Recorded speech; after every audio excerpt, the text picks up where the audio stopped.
It's something that you and I have both been looking at for a couple of years, right?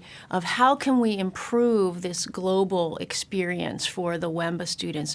I think it's really important that these guys think like global citizens and not just domestically. And so any way that we can get them to broaden their horizons, their learnings, their exposure to other cultures, I think that's really great. And, WEMBA's been doing that since its inception. And you have a good perspective on this. I don't know the statistics, but what percentage of each class, East and West, has a country of origin that is outside the United States, and how does that lend itself to this global experience you're talking about?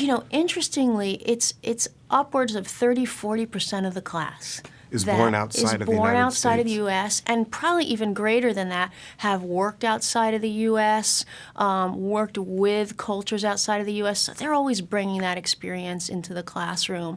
And so it's great when we as faculty can use that in the classroom. Our faculty also have those kinds of global experiences too. And I think that's part of the excitement because, and you'll talk here in a moment about the Global Business Week in general, but when you're lining up courses and locations to plant these global experiences, it's not just the faculty who bring their experiences to bear, but you have students who are from or visited frequently the area that we're going to. Yeah, students and have connections. alumni. They know how to steer the class toward an optimum experience. Yeah. All these types of advantages. Exactly.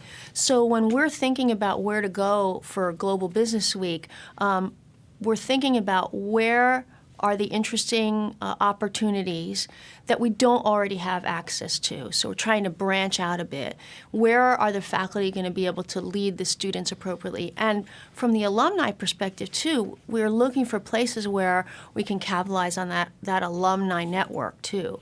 So this past year, we expanded that opportunity, right, from one location for each campus to 4 locations. And what I really loved about it was that we mixed the communities, the San Francisco and Philadelphia classes. And the notion is to give students an opportunity to select from 4 locations. Right. Maybe you can talk about that. Yeah, so now, if your class had voted to go to China, and you might have just gone to China for business last week, right, or last month. Now, you don't have to go to China again if you don't want to. You have 3 or 4 other opportunities to go to someplace different. So this past year, they went to South Africa, Spain, Indonesia, and Israel. And I think all of those experiences were really eye-opening for the students. I went to South Africa with the group, and to build on what you were saying about the student connections, we had a student there who helped us plan 1 or 2 of the visits. And it really helped to have her connection and insight into the company because we were able to see a side of the country, the workings, not just of South Africa, but of the whole continent through her connection. And we did that kind of thing with our own connections as well throughout the trip. So Peggy, you're the one that has the opportunity to line up faculty and map out the courses for specific locations. What are your objectives when you set up each of these locations? How did these 4 locations come together?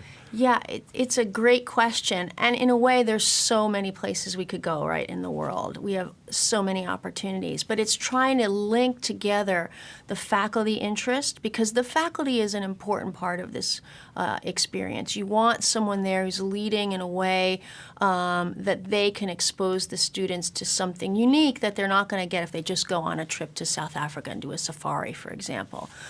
So it's important to have that element, and then to make sure that we're going to someplace that's relevant from a business perspective, or giving some kind of educational benefit. Yeah, educational benefit, educational expertise, educational uniqueness that you're not going to get sitting in Philadelphia or San Francisco.